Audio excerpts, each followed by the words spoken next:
parte de nuestro quehacer docentes. Recording is on. Está ahí empezando a grabar para poderle compartir después a todos aquellos compañeros que de pronto no pueden conectarse, entonces ven estas charlas en forma ánica. Bueno, entonces les decía que se ha planteado pues estas conversaciones más que clases, como unas conversaciones alrededor de los temas de la pedagogía. Y empezamos como casi todas estas conversaciones, como les decía, con los anuncios parroquiales. Ustedes me han solicitado por medio del WhatsApp del grupo, que ha demostrado ser un mecanismo eficiente de comunicación, que tenían algunos inconvenientes con la lectura de la modernidad. En realidad es un tema denso, es muy importante. De pronto en otras circunstancias hubiéramos podido abordarlo con otras estrategias, porque a pesar de que las tecnologías de la información y la comunicación nos permiten una serie de herramientas diferenciadoras a las que utilizamos en la presencialidad, también es cierto que nos limitan frente a otras cosas, ¿no? Por más útiles y por más aplicaciones que haya en la virtualidad, el contacto personal, la lectura de ese lenguaje corporal en los salones de clase, eso difícilmente se puede lograr a través de la pantalla. Todos ustedes como estudiantes y nosotros como profesores pues estamos haciendo lo mejor posible con los instrumentos que tenemos y vamos aprendiendo día a día, y eso es una ganancia, pero sin embargo, y yo personalmente se los digo, pues se extraña las aulas de clase, donde podríamos seguramente solucionar con otras herramientas, con otras estrategias didácticas, el acercamiento a ese concepto de modernidad. Sin embargo, William Ospina tiene esa gran habilidad, a pesar de que él no es un educador, sí es un comunicador. Y en eso tenemos una gran semejanza, ¿no? Los periodistas y los educadores, en que ambos compartimos ese rol, somos fundamentalmente comunicadores.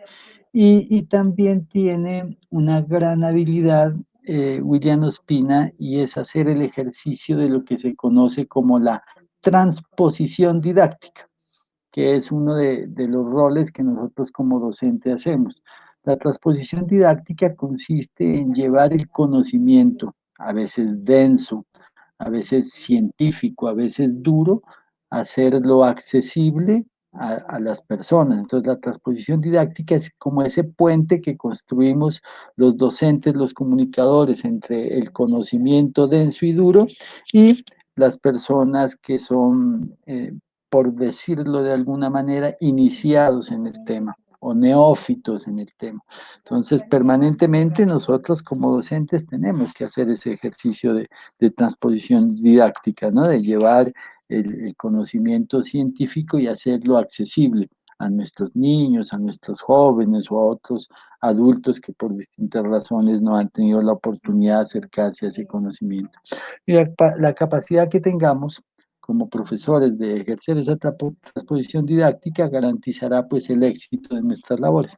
Y William Ospina, como les digo, a pesar de no ser un docente, pues hace muy bien ese ejercicio de transposición didáctica. Entonces queda ese trabajo para que lo hagan fundamentalmente con esa lectura, ¿no? Entonces quedamos de acuerdo con eso.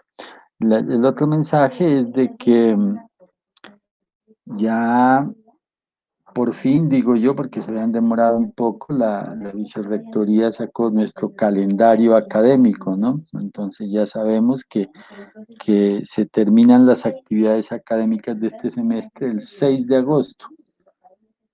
Y entre el 15 de julio y el 6 de agosto es plazo los profesores para hacer todo el ejercicio de registro de las calificaciones finales.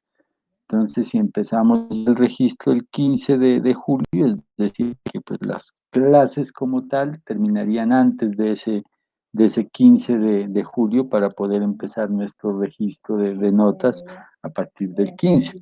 Nosotros, entonces, en ese 15 de julio creo que es un miércoles, si no estoy mal, entonces nosotros tendríamos la oportunidad de encontrarnos hasta el viernes anterior al 15 de julio. Aquí estoy viendo un calendario, que nuestro último encuentro lo tendríamos el 10 de julio, el 10 de julio.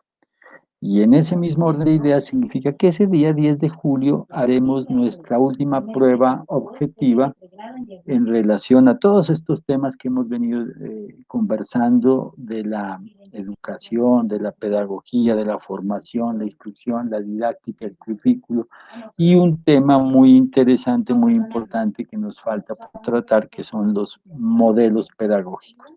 Entonces, esa prueba sí va a ser un poquito larga porque son muchos temas, pero ese es el acuerdo a que habíamos llegado. Yo había planteado otra estrategia de evaluación, pero ustedes solicitaron que le hagamos la prueba en el formulario de Google Forms, entonces ahí van a ser unas preguntas y como son pues bastante el tema, pues no pueden ser 5 preguntitas únicamente, porque la idea es poder retroalimentar todo el proceso, ¿no? Entonces vamos a hacer al menos unas 10 preguntitas en Google Forms, ustedes las contestarán. Esa será la última actividad académica ese 10 de julio, para que lo tengan por favor presente. Eso quiere decir que después de este encuentro que tengamos hoy, vamos a tener otros 3 encuentros en los que vamos a desarrollar fundamentalmente el tema de los modelos pedagógicos, ¿no? Ya, como les decía, en otro escenario, normalmente lo que suelo hacer para trabajar el tema de los modelos pedagógicos es primero hacer una explicación, hacer un recorrido histórico, una profundización conceptual y epistemológica de lo que son los modelos pedagógicos, pero ese trabajo lo terminábamos en los cursos con una actividad muy interesante, y es que por grupos, cada grupo preparaba una clase correspondiente a los distintos modelos pedagógicos. Entonces, alguien preparaba una clase con un modelo conductista, al otro preparaba una clase con el modelo romántico, el otro con el modelo constructivista, sí, con los distintos modelos que habíamos explicado, y resultaba pues un ejercicio muy enriquecedor para todos, porque por medio de por decirlo así, una dramatización, una puesta en escena de una clase, se podían evidenciar todos los puntos. Ahora tenemos esta limitación, como les decía al inicio, que nos impone el hecho de que estemos confinados, y lo vamos a hacer a través, la retroalimentación la vamos a hacer a través de esa prueba objetiva. Entonces, hasta ahí esta primera parte de la charla. No sé si haya alguna inquietud al respecto frente a cómo vamos a terminar el semestre. Los escucho. Yo tengo una. Sí, O sea que solo quedaría el ensayo y esa actividad de retroalimentación, ¿verdad? Las últimas dos notas. pues todas las actividades que están en el COES están abiertas hasta el final, o sea, hasta ese 10 de julio pueden presentarme. Acuérdense que la clase pasada hicimos un recorrido por las actividades y eran cinco entregas. Nos falta una, que es esa prueba objetiva, que es la del 10, pero son 5 Claro, actividades las que ustedes tienen en el COES, incluido el ensayo de William Ospina. Es una de esas actividades. claro. Gracias. Sí, sí, entonces yo voy a revisar ahora el COES. De pronto no, hay unas fechas de cierre que no están bien, pero se las dejo todas para el 10, para que tengan tiempo de hacerlas con calma. Muchas gracias. Profe, o sea ¿Listo? que va a cambiar la fecha de entrega del último ensayo Sí, de William sí, Ospina. sí, señor, Ah, para el 10. ah, Todo para Muchas de el gracias, 10, acuerdo. ¿no? profe. Tienen más tiempo para que Gracias. no se Muchas gracias, estresen. profe. Gracias. Listo. Bueno, entonces quiero compartirles pantalla para que conversemos un momento. Yo creo que es una presentación que nos puede durar algo así como unos 45 minutos, no es demasiado extenso, pero quiero que sea bien sustancial.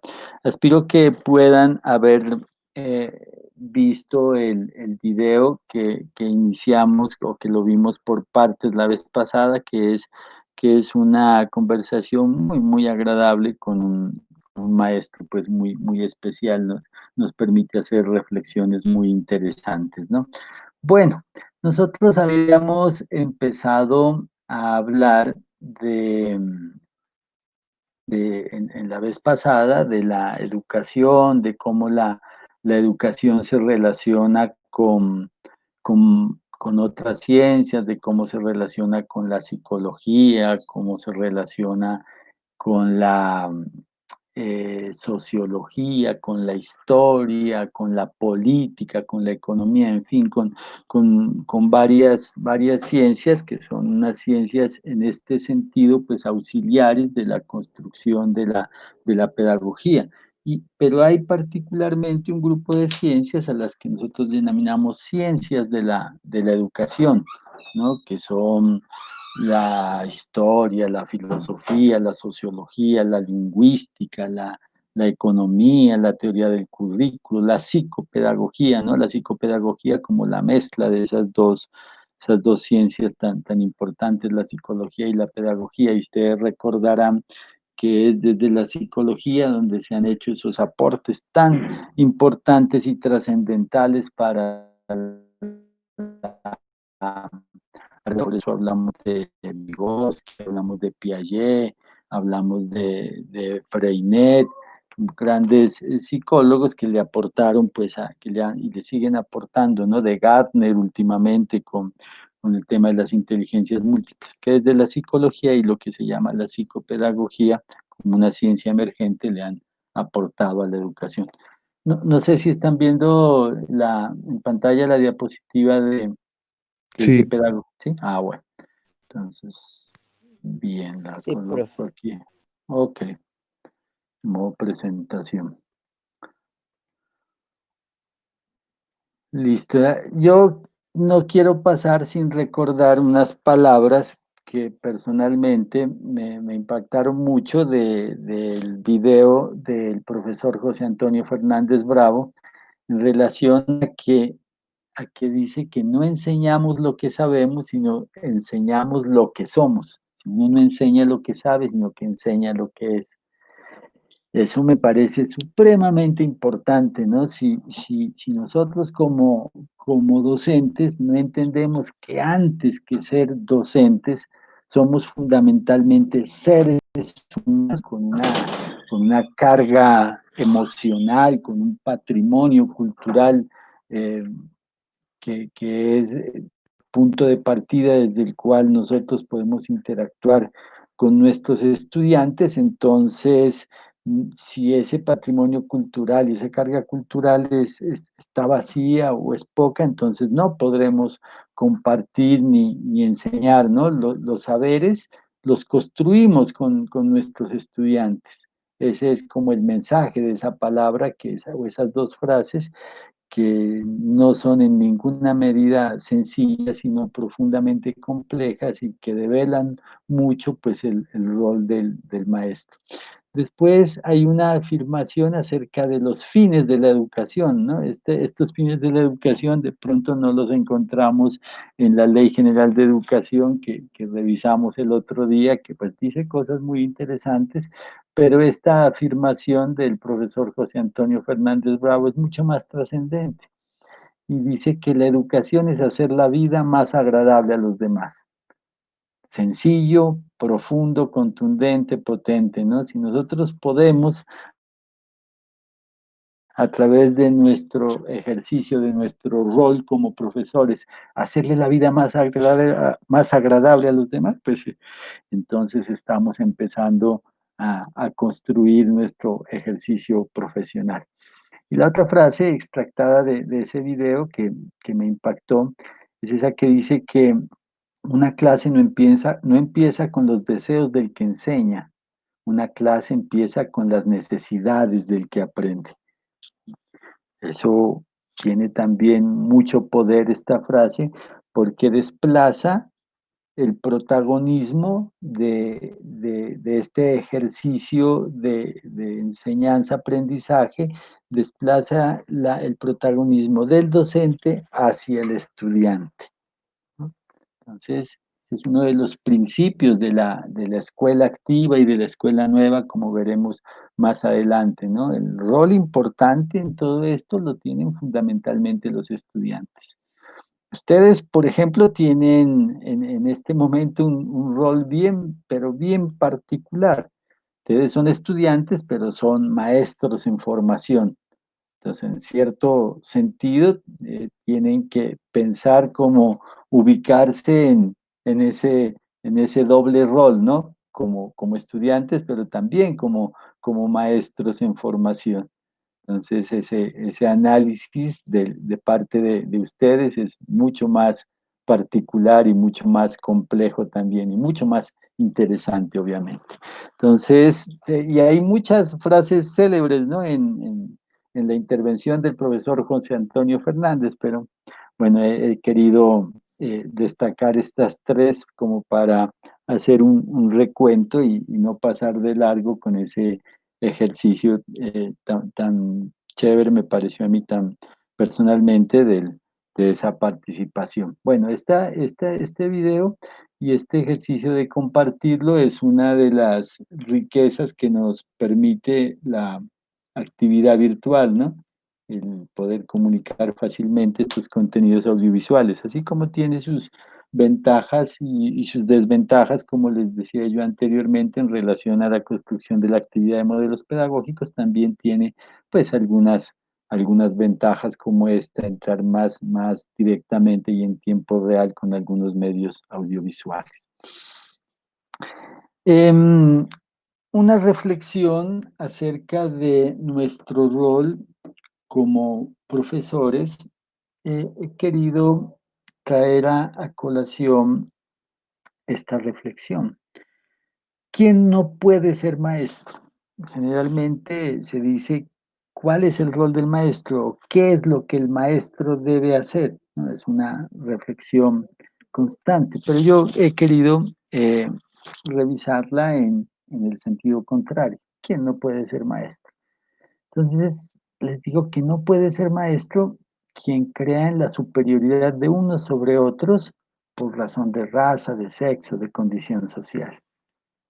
En nuestro entorno tan multicultural, en el que vivimos aquí en el departamento de Nariño, en Colombia y en general en Latinoamérica y en realidad pues en el mundo, aunque hay otras sociedades un poco más homogéneas, y en eso nos diferenciamos en Latinoamérica, especialmente en Colombia y especialmente aquí en Nariño, donde fácilmente pues en nuestras aulas de clase podemos encontrar población campesina, población en condición de desplazamiento, población migrante, población afrodescendiente, población indígena, en fin, una gran variedad de orígenes que, como dicen ahí, de raza, de sexo, de condición social. Es muy particular estas características de nuestras aulas de clase aquí en el departamento de Nariño y debemos entender que todos estamos en igualdad de condiciones en un aula de clase, ¿no? Entonces, esa primera reflexión de que no puede ser maestro quien crea en la superioridad de unos sobre otros por ese tipo de razones.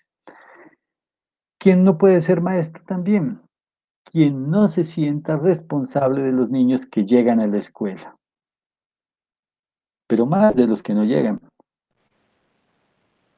Esa es una reflexión importante y hace referencia a que esta es una profesión, bueno, todas las profesiones necesitan que quien las practique pues tenga un amor por esa actividad, pero muy especialmente, queridos jóvenes y señoritas, esta profesión de ser maestro implica un amor profundo por los estudiantes y por la juventud en general, ¿no? Por aquellos que necesitan, que tienen ese deseo por aprender, jóvenes o adultos, pues principalmente jóvenes, que es como nuestra razón de ser, ¿no? Entonces, la preocupación porque los niños que llegan a la escuela es nuestra responsabilidad, como decía anteriormente el profesor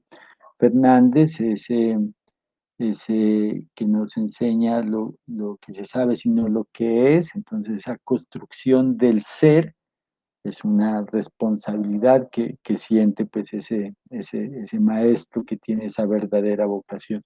Y de los que no llegan también, ¿no? Esa preocupación, ¿qué pasó con este estudiante que no está viniendo a clase? Nosotros en nuestro ejercicio institucional, y cuando hablo de ejercicio institucional me refiero a la Universidad de Nariño en este caso, y a su programa de lingüística e idiomas, y a la Facultad de Educación, donde yo también trabajo, hemos demostrado esa preocupación, ¿no? Por aquellos que no llegan, y en este momento decimos los que no llegan son los que no se conectan, y ha habido una preocupación generalizada de toda la comunidad educativa por aquellos compañeros que han tenido dificultades en la conexión, que para el ejemplo, para el comentario que estamos haciendo, son los que no llegan a nuestras clases virtuales. Ha habido una preocupación y se ha diseñado toda una estrategia para facilitar que ellos puedan llegar. Pero si ese maestro no se preocupa por los estudiantes que no llegan, entonces de pronto no tiene esa verdadera vocación. No puede ser maestro quien no confía en las capacidades de cada individuo. Tenemos una confianza en que todo ser humano tiene un potencial que es especial y que es parte de nuestra tarea descubrirlo y ayudarle al estudiante a que descubra, ¿no? Hay que fortalecerse. Siempre pues la autoestima como la base para la construcción del conocimiento. La construcción del conocimiento es un proceso eh, transversalizado por las emociones. Es un proceso profundamente emocional. El 90% de la construcción del aprendizaje depende de la condición emocional del sujeto que aprende. Y entonces una tarea del maestro es fortalecer la confianza en las capacidades de cada individuo. Entonces el maestro tiene que confiar en esas capacidades y ayudarle al estudiante a que él también confíe en que tiene las capacidades. No puede ser maestro quien no crea en la necesidad de un futuro más justo, más decente, más sostenible. No puede ser maestro quien ante situaciones conflictivas no conciba que se... Bueno, perdón. Eh, no alcanzo a leer lo que dice ahí, no recuerdo. Pero todo el mensaje es en que este rol que tenemos como docentes implica un amor por la profesión, ¿no? Una vocación en términos de justicia, en términos de equidad, en términos de igualdad, de garantizar pues el crecimiento personal de todas aquellas personas con las que nosotros trabajamos, y quiere resaltar también la gran responsabilidad que tenemos en el ejercicio de nuestra profesión con la construcción de de una nueva sociedad, una sociedad más justa, más equitativa. Y también hace referencia a algo que plantea el maestro Paulo Freire, cuando dice que toda educación es política, en el sentido de que nosotros no podemos como docentes abstraernos de las realidades en que viven. No podemos hacer una educación descontextualizada, por el contrario, debemos ubicarnos en las realidades de nuestro entorno, en las condiciones sociales, económicas, políticas, porque a partir de ahí es que construimos el conocimiento. El conocimiento, si no tiene esa identidad del contexto que le da muchas ocasiones a realidad política en la que vivimos, entonces no va a cumplir con esas dos condiciones fundamentales, que es la de la significancia y de la pertinencia. Se ha hablado mucho, y ustedes seguramente lo han escuchado, en términos de la calidad de la educación, de que es en Finlandia uno de los lugares en donde hay los mejores indicadores respecto a, a- a la calidad educativa, donde los estudiantes sacan los mejores resultados en las pruebas estandarizadas internacionales, en las pruebas PISA y en otras pruebas estandarizadas. Y, y entonces todo el mundo últimamente ha mirado hacia Finlandia para ver qué es lo que están haciendo allá también, que pues pueden presentar ante el mundo esos resultados tan positivos frente a un tema neurálgico como la calidad de la educación. Y uno de esos temas es básicamente los docentes, ¿no? No puede haber una buena educación si no hay unos buenos docentes. Una característica interesante para analizar, que serían muchas, ¿no? Para determinar el fenómeno Finlandia, pero simplemente lo he traído a colación para analizar desde el punto de vista educativo dos aspectos. Uno, que en Finlandia los niños no empiezan la escolaridad hasta los 7 años. Se dice que antes de esa edad los niños permanecen fundamentalmente en sus casas, jugando en lugares especiales donde no se preocupa tanto por la adquisición de conocimientos ni de algunas habilidades o competencias que los preparen para las etapas posteriores a los 7 años, que son fundamentalmente etapas de prelectura, ¿no? Que es una de las habilidades fundamentales que aquí en nuestro sistema educativo se habla, ¿no? A los 7 años. Ojalá los niños ya saben leer. Muchos padres incluso presionan a los niños a los 4 o 5 años y los hacen miles de cosas, utilizan métodos y a veces funciona. Entonces dicen, el niño es muy inteligente porque a los 5 años, a los 6 años el niño ya sabe leer. Incluso muchos profesores de los primeros grados de escolaridad hacen grandes esfuerzos y trabajan con los niños a unos niveles que en muchos casos los estresan a los chiquitos por lograr resultados en donde se cree que son buenos profesores porque les enseñaron a leer a los 6 años o a los 5 años, qué sé yo, a leer y a escribir, por supuesto.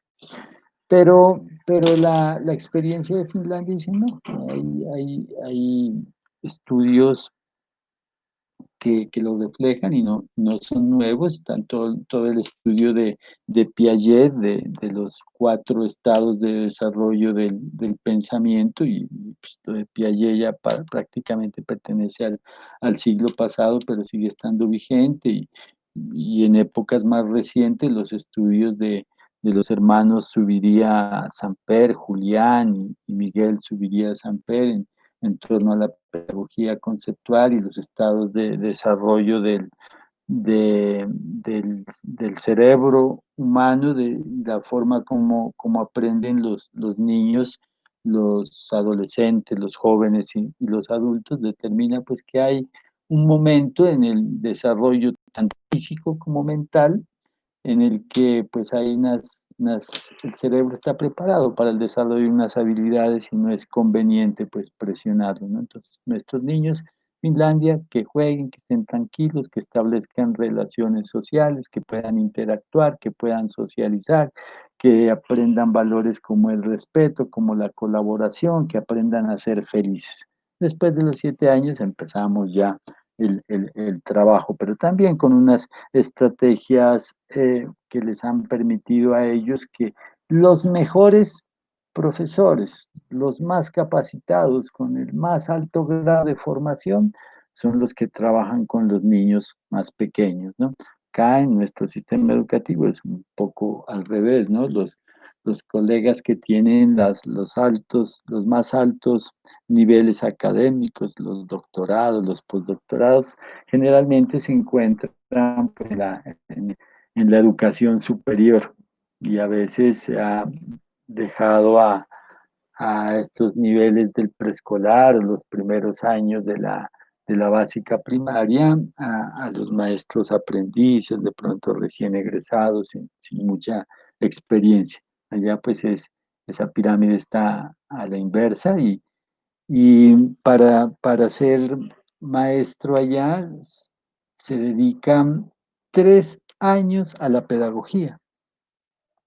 Póngale cuidado, independientemente que le dediquen otros 3 años a estudiar su, su área disciplinar específica. Como por decir algo, ustedes se dedicarían 3 años al aprendizaje de la lengua extranjera y 3 años a la pedagogía. Si ustedes revisan su plan de estudios, pues está bastante lejos de ser así, ¿no? Y pasa no solo con ustedes, sino en todos los programas de licenciatura de la universidad y del país, porque esa es la estructura. Y después tiene un año de práctica, pero esa práctica es bien interesante, es tipo, hagan de cuenta ustedes la analogía como el año de internado que hacen los médicos. Ellos ya van a hacer una inmersión total en una, en una institución educativa y esos maestros especiales, que como les dije, desde la primaria son los maestros con mayor experiencia, entonces adoptan a estos aprendices y los van llevando y les van enseñando y entonces ellos forman parte de los ejercicios, de los trabajos en el aula y entonces ese año de práctica pues es el año donde más aprendizajes pues pueden lograr los maestros en formación allá.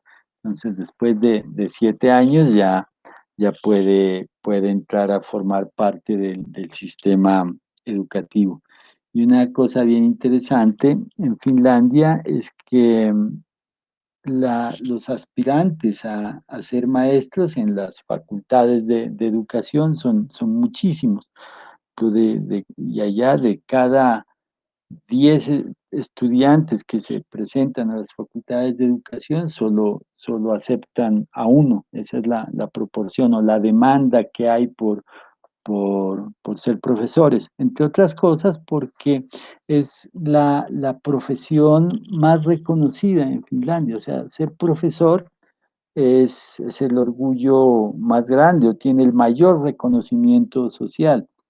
Algo así como si aquí, por ejemplo, alguien en una familia dice que va a estudiar medicina o es médico, ¿no? El gran reconocimiento social que tienen los médicos, obviamente, desempeñan una función supremamente importante, no la estoy negando, sino que es una situación real de nuestra sociedad, una condición que estoy mencionando, y definitivamente, y siendo realistas, pues no existe la misma consideración por aquellos que nos dedicamos a la docencia, ¿no? A ser profesores.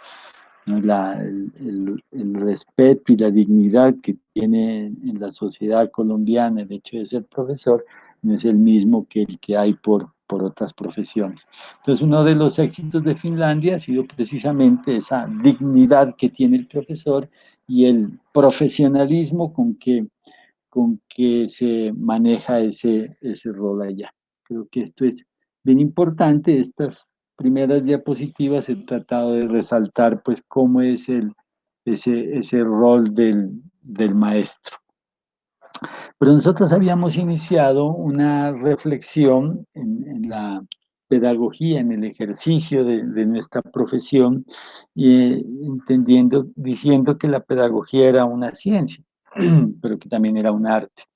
un arte porque necesitaba una vocación, una dedicación, unas habilidades, unos talentos especiales y unas condiciones emocionales y particulares, como lo hemos venido argumentando, pero también, ¿no? Una ciencia, y les recuerdo, como les he repetido insistentemente, que es una ciencia porque para hacer ciencia se necesita fundamentalmente dos cosas, un objeto de estudio y un método. Nuestro objeto de estudio es de la pedagogía, es la educación, y nuestro método de estudio también lo tenemos, que es el método científico. Entonces, este rol del maestro tiene unas implicaciones éticas relacionadas con la construcción de unos valores, ¿no? Hay una profesora, Angeleta Ferrer, una profesora española, catalana, más exactamente, que aseguraba que el trabajo del maestro tiene más que ver con el arte que con la ciencia, por más que la ciencia sea muy necesaria, sea más que necesaria, a veces imprescindible. Entonces, yo creo que no podemos excluir de la definición de la actividad docente, no podemos decir que es solo arte o que es solo ciencia, sino que tiene de los dos elementos, ¿no? Tiene arte y ciencia. Eso es lo que hemos tratado de argumentar. El señor Jimeno Sacristán, que es un ilustre pedagogo que ha trabajado mucho el tema curricular, especialmente habla en un documento que escribió en el año 83 que la enseñanza es un arte. Él confirma pues lo que estamos diciendo. Dice que la técnica es buena, es importante, pero la técnica también puede destruir, dice él. ¿Por qué? Porque si nosotros basamos todo nuestro ejercicio docente solamente en el instrumentalismo técnico, o sea, en el seguir unas reglas estandarizadas y no le incorporamos ese componente de la creatividad, ese componente emocional, ese componente de la sensibilidad, de la emoción, entonces nuestra práctica educativa no va a tener éxito. Entonces, este aporte de Jimeno Sacristán lo he traído a colación para reafirmar esa doble condición de la labor de la enseñanza en el sentido de arte y ciencia. Entonces, la actividad educativa pues tiene mucho de instrumental, así se lo define en los currículos, se lo define en los estándares básicos por competencias, en los derechos de aprendizaje, en toda la estructura de los contenidos, de los procesos, y eso está muy bien, ¿no? Eso tiene que ver pues con la construcción y elaboración de ciencia. Pero lo que no podemos permitir es que esos fines utilitarios estén por encima de esa interacción social que implica la relación maestro-estudiante, en el sentido de que además de la construcción de conocimientos con nuestros estudiantes, estamos construyendo la posibilidad de vida de un ser humano. Entonces hay elementos en eso de carácter emocional, ético y político. Entonces, la, la, la afirmación fundamental es que para poder hacer un verdadero planteamiento tecnológico, instrumental, es necesario que la práctica educativa no sea neutra, ni que la aislemos del contenido ideológico. Y vuelvo a traer a colación las palabras del maestro Paulo Freire. Toda educación es política. Aquí hace, eh, se asienta fundamentalmente esa afirmación, ¿no? El contenido emocional, social, político de nuestro ejercicio docente. Y la educación es ciencia también, es ciencia, porque como les decía, tenemos un método. Aquí está esta diapositiva, nos hace la referencia que tenemos una serie de conocimientos que pueden estar aislados, desorganizados, descontextualizados. Allá está el objeto de conocimiento, nuestra educación, pero que para que se transforme en algo que tenga significado y pertinencia para nuestros estudiantes, necesitamos un método, ¿no?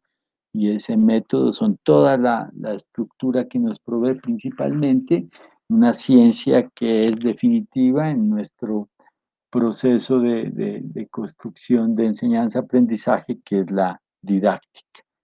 Entonces, nuestro método fundamentalmente es la didáctica, es la que nos ayuda a la construcción de esos aprendizajes.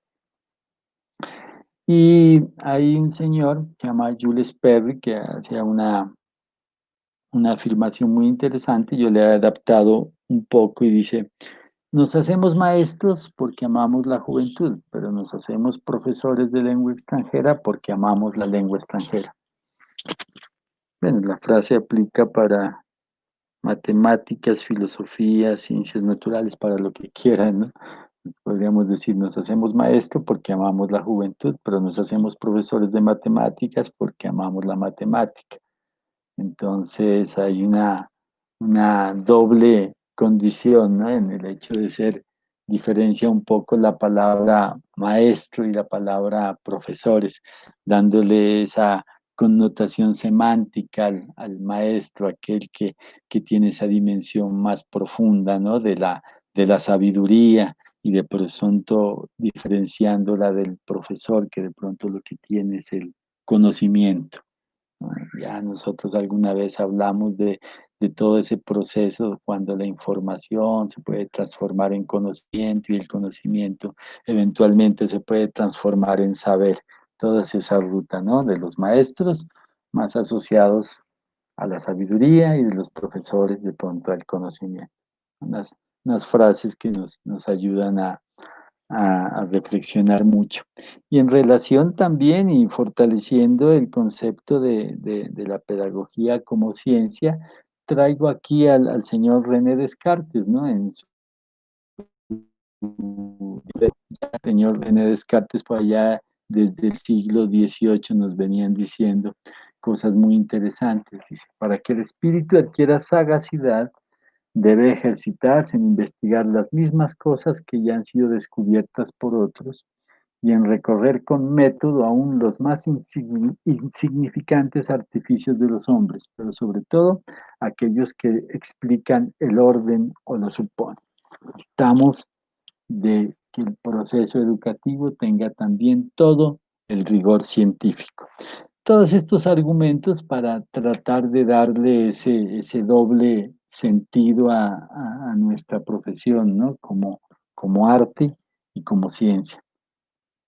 En, en un documento que les compartí,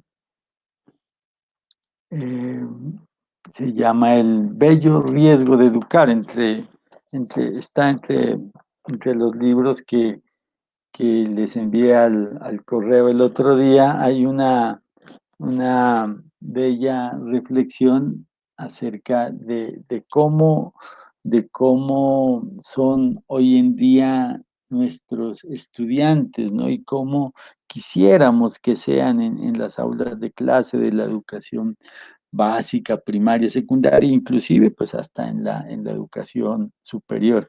Y entonces dice esta pequeña analogía, dice que los pollos de campo, si te acercas a ellos, te pican, y si intentas atraparlos, se escapan.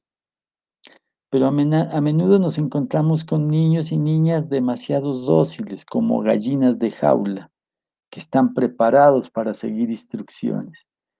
Y entonces entro aquí a hacer un análisis del proceso de escolarización. Bueno, una cosa es la educación, ¿no es cierto? Y otra cosa es la escolarización. Entonces hablamos de la escuela como aquella institución social. La escuela es una institución social ¿Cuáles son las instituciones sociales? Pues hay muchas, por ejemplo, está la familia, es otra institución social, ¿no? Son aquellas estructuras que le dan sentido a la sociedad. Entonces, la escuela es una institución social, es una construcción humana en donde se da eventualmente un proceso que es el de la educación. Y se dice que nuestros niños a veces parecen como los pollos de jaula, ¿no?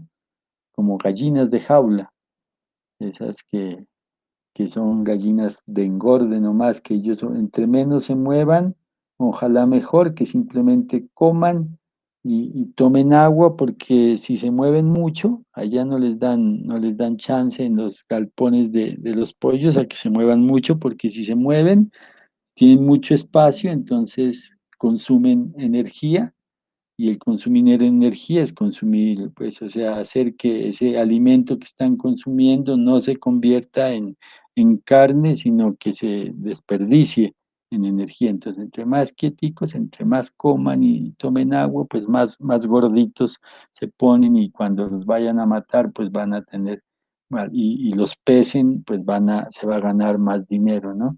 Los pollitos de campo, en cambio, pues andan como al libre albedrío, andan por allá picando, buscando su gusanito de allá para acá, entre los matorrales, y entonces podríamos pensar son más despiertos, más inquietos.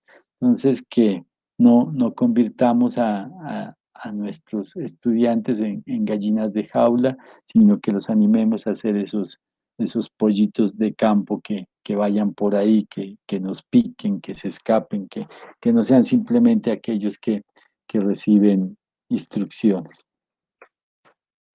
Pero entonces nuestra educación es científica definitivamente porque nos ayuda a comprender la complejidad del mundo, eh, nos ayuda a aprender a valorar el conocimiento con todo lo que tiene el conocimiento, pues sus debilidades y sus grandezas. Esa educación científica se da en cualquier nivel educativo, desde la educación básica primaria hasta la educación superior, pero no solo en la estructura formal, sino que también se da en lo no formal o en lo informal, incluso los grandes inventos que han transformado el mundo no se dieron a raíz de la educación formal.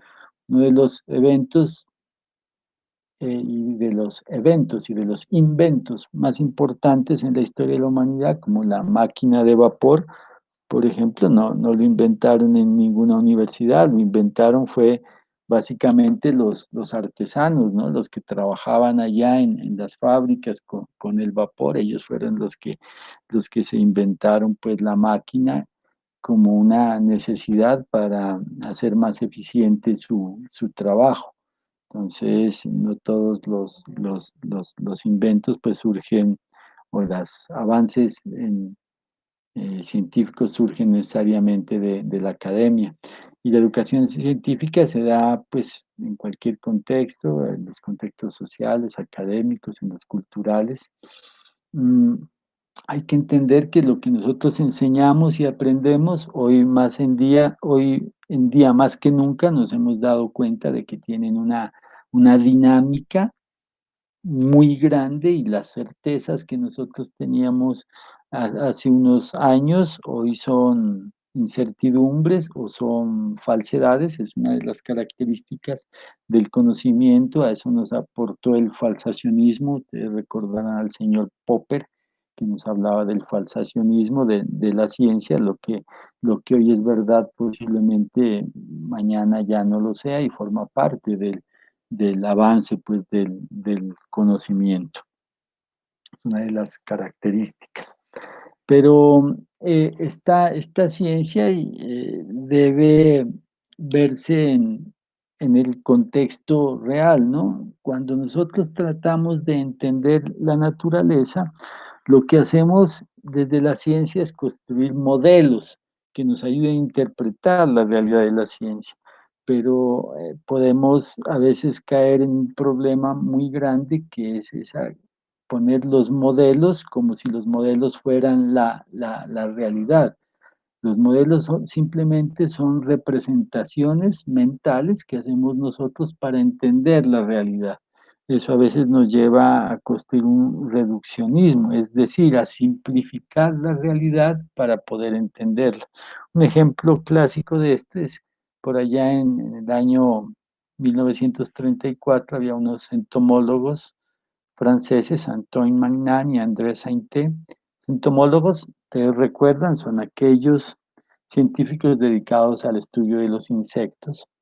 Ellos realizaron una serie de cálculos aerodinámicos y llegaron a la conclusión objetiva, definitiva, que según sus cálculos los abejorros no podían volar. No podían, era imposible. Dice que de acuerdo al modelo matemático que ellos utilizaron, mirando cómo vuelan los aeroplanos, determinaron que el vuelo de los insectos era sencillamente imposible. Entonces ellos de plano y según la ciencia, y según sus modelos lograron,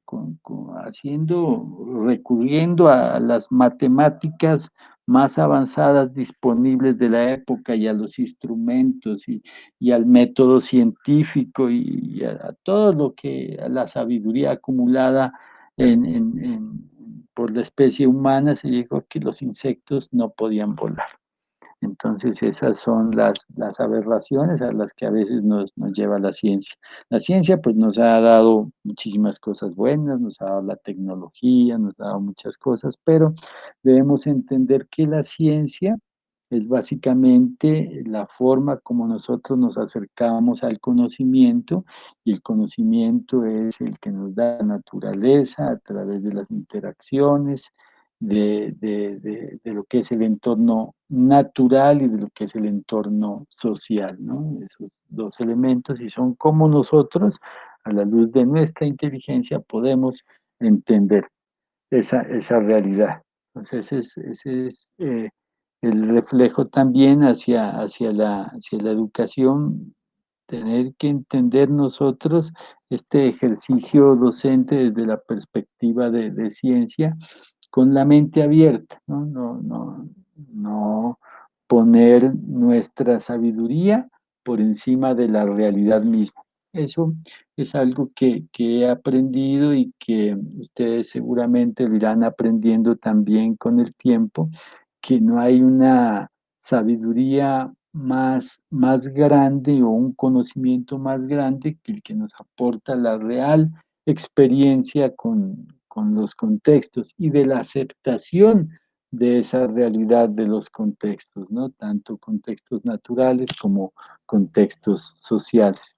Y en ese afán, pues, por entender estas realidades, la, la, la teoría del conocimiento occidental, que es la que nos rige a nosotros, se ha debatido desde hace muchos años en un conflicto entre lo que se ha llamado la teoría prometeica y la teoría fáustica, refiriéndose a estos dos seres, el ser mitológico de Prometeo y el ser este personaje de Goethe, de aquel filósofo y escritor alemán del siglo XVIII-XIX, que escribió Fausto, una de las obras importantes de Goethe. Y Prometeo, pues que sí forma parte de la tradición griega. Ustedes recordarán que Prometeo era un pseudodios, esa estructura compleja que tenían los griegos, esta estructura teológica de dioses y semidioses, pero Prometeo es que los dioses, pues al ver a los humanos muchas veces se enamoraban de, de, de los humanos, ya sea mujeres o hombres. En este caso, Zeus se enamoró de una mujer humana, de una mortal, y su hijo, pues Prometeo, era un semidios. Y este Prometeo, aquí ven en la figura en la parte superior, se acercó a ese fuego que ustedes ven es el fuego del conocimiento. del conocimiento. Entonces, Prometeo robó una antorcha de ese conocimiento y se lo entregó a los seres humanos. Y entonces se dice que nosotros el conocimiento que tenemos se lo debemos a los dioses, pero gracias a que Prometeo robó del fuego del conocimiento y se lo entregó a los seres humanos. Entonces ese mito quiere decir que nosotros con el conocimiento, ese conocimiento nos ha permitido como seres humanos pues avanzar, ¿no? Con todo lo positivo que tiene la ciencia y la tecnología, todo como ha mejorado pues nuestras condiciones de vida, nuestro bien vivir, aunque algunos hablan de bienestar, que es otra discusión que daremos en otro momento, pero todo lo que nos ha ayudado. Entonces asumimos el conocimiento, la ciencia desde el punto de vista prometeico como todo ese beneficio que nos puede traer en la mejora de nuestras condiciones, en la elevación de nuestra condición personal, profesional y humana a través del conocimiento. Claro que ustedes ven en la figura de abajo, los dioses lo castigaron, ¿no? A Prometeo por haberle entregado el conocimiento a los seres humanos y lo condenaron a estar en unas montañas en un risco encadenado a que viviera eternamente, pero que todos los días va un cuervo y le devora las entrañas. Ese quedó para la eternidad con ese castigo, entonces siempre vive Prometeo castigado por haberle dado el conocimiento a los humanos. No puede morir, es inmortal, pero todos los días va ese cuervo y le devora las entrañas y él está amarrado allá. Esas historias de los griegos bien trágicas, bien traumáticas. Y por el otro lado está Goethe, cuando escribió el Fausto, entonces hace él una alianza con el demonio, con el diablo, ustedes ven en la figura de la derecha, donde Fausto le vende el alma al diablo por el acceso al conocimiento, para que a través de ese conocimiento él pueda tener absolutamente lo que quiera. Entonces el diablo le dice, mire, yo te voy a dar un conocimiento, el acceso infinito al conocimiento, a la ciencia, al crecimiento, y tú con el conocimiento puedes hacer lo que quieras, incluso puedes lograr vencer hasta la misma muerte, puedes tener todas las cosas que pueda desear en forma mundana un ser humano o en forma trascendente, como tú quieras, puedes tener lo humano, lo trascendental, lo físico, lo filosófico, porque el conocimiento te da para todo eso.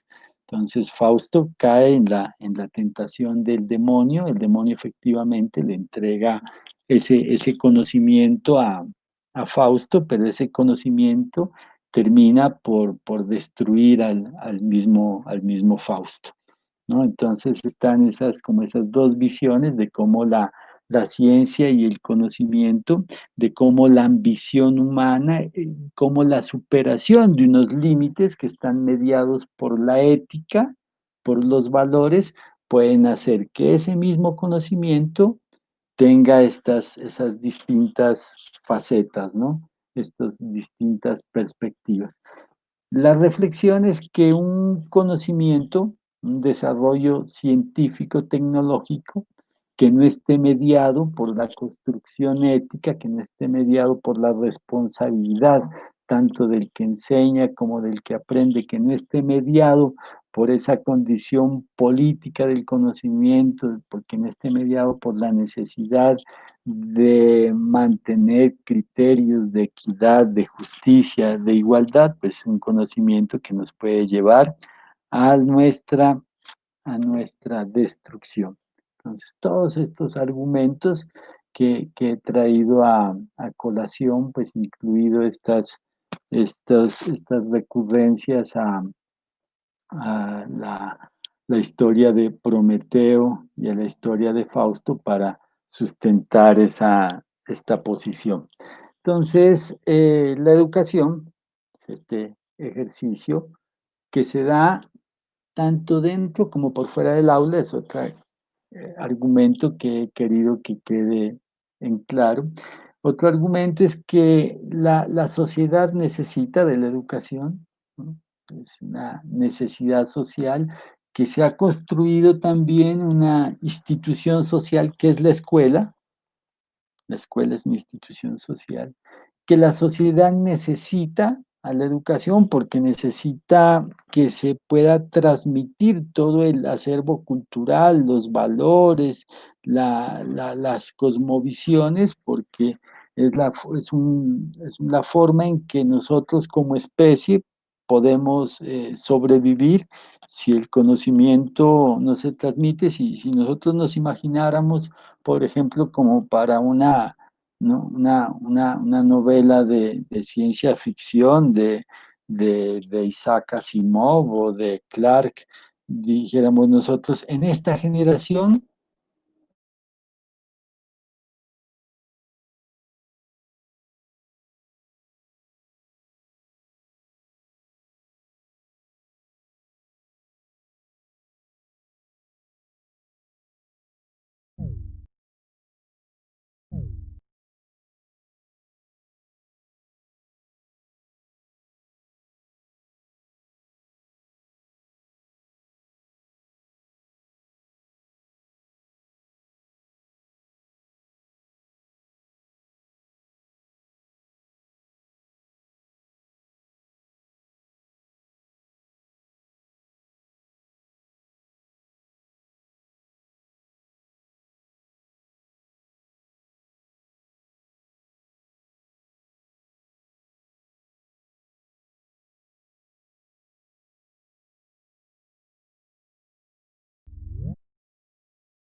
Hola, ¿sí me escuchan? Sí, ¿qué pasó, profe? Que yo estaba hable y hable, ¿hace cuánto se me cortó? ¿Hasta dónde me escucharon? Creo que llegamos hasta Fausto. Hasta Fausto, no me diga. Ah, bueno. ¿Y Prometeo? No, Fausto y Prometeo. voy a explicar lo de Pasto y Prometeo y ¿Se después, cortó? sí. Ah, qué lástima, no sé qué pasó. Bueno, esas son las... Claro, pues yo hablé y hablé y les preguntaba, dije, ¿qué pasó? No me contestan. Bueno, lo de Fausto y Prometeo, entonces, esas dos formas de abordar el conocimiento y la ciencia, ¿no? Una, la visión prometeica, en donde el conocimiento, pues, nos ayudó a mejor visión de vida de las personas, y la otra, esa visión fáustica de ese pacto que Fausto hace con el demonio, donde el demonio le da acceso total al conocimiento, de tal manera que él pueda lograr todos sus deseos, tanto físicos, filosóficos como mundanos, a cambio de que le venda de que le dé el alma, ¿no? Ese cambio que hace. Entonces él le vendió el alma al diablo por obtener ese acceso al conocimiento. Entonces la gran reflexión es ahí que el conocimiento sin esa dimensión ética, sin esa dimensión moral, sin esa contextualización política, ideológica, emocional, pues no tiene sentido. Entonces, toda la construcción que nosotros hagamos de este ejercicio en nuestros espacios de aula, en todo nuestro ejercicio de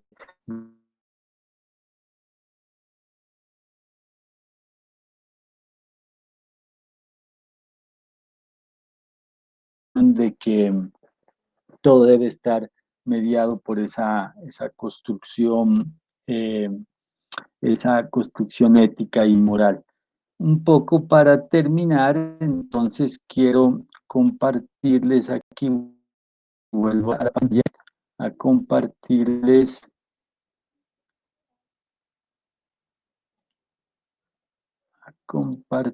esta última parte. Sí, sí, ¿qué están viendo ahí en la pantalla? Matrix. Matrix. ¿Se han visto esa película? No, ¿No han No, visto Más o menos. Matrix? no, Sí. yo no. no, la verdad es que no. No la han visto, entonces sí me va a quedar tenaz explicarles. Vean, ¿no? El que está ahí, el protagonista de esta, el que está al frente, está atrás con dos personas, ¿no? La mujer, ella es Trinity, ¿no? Y el que está al lado, el negrito, que se aparece en un mundo de películas, yo me acuerdo haberlo visto en CCI, es Morfeo. Pero entonces, véanse la película, porque si no, ¿cómo les explico? Entonces queda de tarea ahí para cualquier rato que vean la película de Matrix. Y entonces puedo hacer la analogía que es bien interesante en la construcción de la enseñanza-aprendizaje. Bueno, entonces eh, yo creo que vamos a dejar hasta aquí por ahora. Am, la próxima el próximo encuentro, o sea, la próxima semana, vamos a terminar una parte de lo que es la educación en estos términos generales, con unas reflexiones hacia las competencias, un tema que ya hemos trabajado, pero un énfasis en una competencia fundamental muy importante para nosotros los maestros, para después pasar a trabajar allá. La próxima semana vamos a empezar a tocar el tema de los modelos pedagógicos, que ese es básicamente el último tema de este curso. Y con el tema de los modelos pedagógicos seguiremos un par de clases más hasta que ya culminemos el curso. Entonces, queridos estudiantes, ha sido un gusto volvernos a encontrar este Profe, viernes. Diga, qué pena que lo interrumpa. Yo quería no, hacerle una pregunta, pues no, quizá un poco fuera de contexto, pero pues no sé, me parece interesante. Es que pues he escuchado que muchas familias se muestran inconformes con el sistema educativo de, bueno, de sus países y así, ¿no? Entonces, me gustaría saber cuál es su opinión acerca del el aprendizaje en casa, o sea, de su formación en casa de los niños. Y del mismo modo, ¿cómo lo evaluaría el mismo país? Porque pues tiene que ser reconocido, me imagino, ¿no? cuando te refieres ahorita en estos momentos de pandemia o en general, En general, el aprendizaje en casa, ¿no? Bueno, sí. el aprendizaje en casa es un movimiento que ha cogido fuerza, cada vez más fuerza en muchísimos países. Aquí en Colombia ha venido creciendo y ese aprendizaje en casa, paradójicamente, se sustenta metodológicamente en educación virtual, ¿no? El aprendizaje, pues los padres se encargan de guiar el aprendizaje de sus niños, pero se soportan para eso en plataformas virtuales, porque pues muy difícilmente un padre de familia puede saber de tantos y tan diversos temas que son los que tiene que saber un niño. O sea, el aprendizaje en casa hace referencia, a ver, para todos si no están familiarizados con la idea, es que los papás no mandan a sus niños al colegio, sino que ellos mismos se encargan a través, como les digo, de algunas ayudas, la mayoría de las veces mediadas por entornos virtuales, de que los niños desde sus casas pues tomen sus cursos y después presentan las pruebas, unas pruebas estandarizadas o los mismos mediadores digitales se encargan de certificarles porque están habilitados para tal efecto por los respectivos autoridades educativas de certificarles los grados. Y al final, pues de todo un proceso, por decir algo en 11, ellos terminan presentando sus pruebas Saber 11, en algunos casos pues tienen incluso muy buenos resultados y ingresan así pues a continuar su proceso de educación en la educación superior. Y, y este fenómeno, me alegra mucho su pregunta porque nos da pie a hacer una interpretación acerca de nuestro rol, ¿no? En esa institución social que yo les decía que es la escuela. Y es de que nosotros allá pues aprendemos unos contenidos, pero aprendemos muchísimas otras cosas. Cuando ustedes recuerden el bachillerato, recuerden su escuela y cuando ya egresen y sean profesionales y recuerden la universidad, su paso por las aulas universitarias, recordarán posiblemente las cosas esos aprendizajes que construyeron con los distintos docentes, pero los recuerdos más grandes no están relacionados con esos aprendizajes en sí, con esos conocimientos.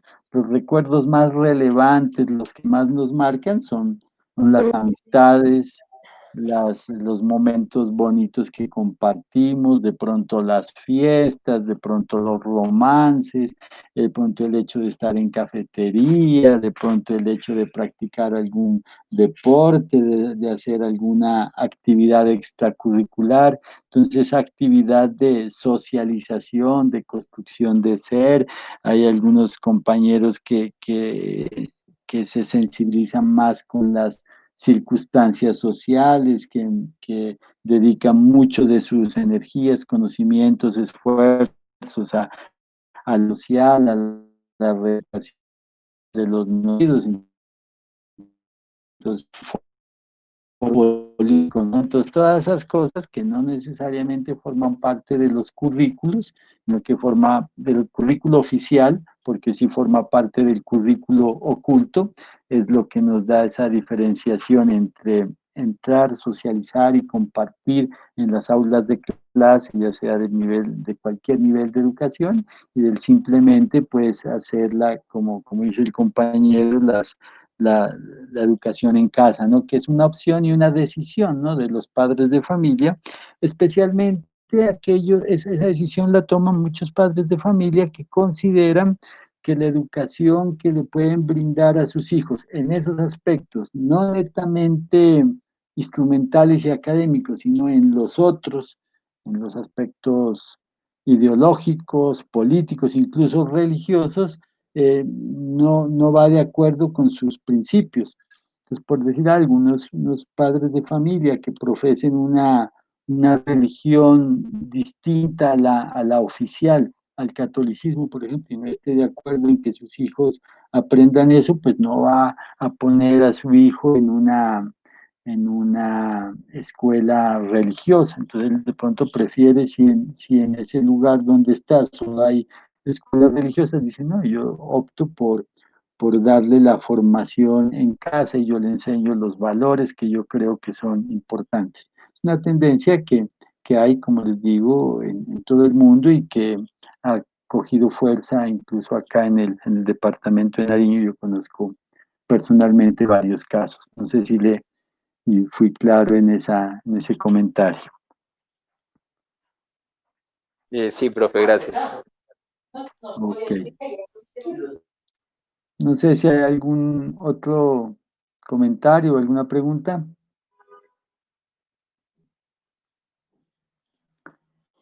Bueno, queridos jóvenes, entonces que tengan un feliz viernes, un feliz fin de semana y nos encontramos entonces dentro de 8 días, ¿no? Que estén muy bien, ha sido un gusto pues poder compartir con ustedes. Gracias, profe. Muchas gracias. Gracias, profe. Gracias, profe. Gracias, profe. Muy Hasta bien. luego. Que esté bien, hasta luego. Luego. Hasta Gracias, luego, que bien. esté bien. Gracias, profe. Hasta luego.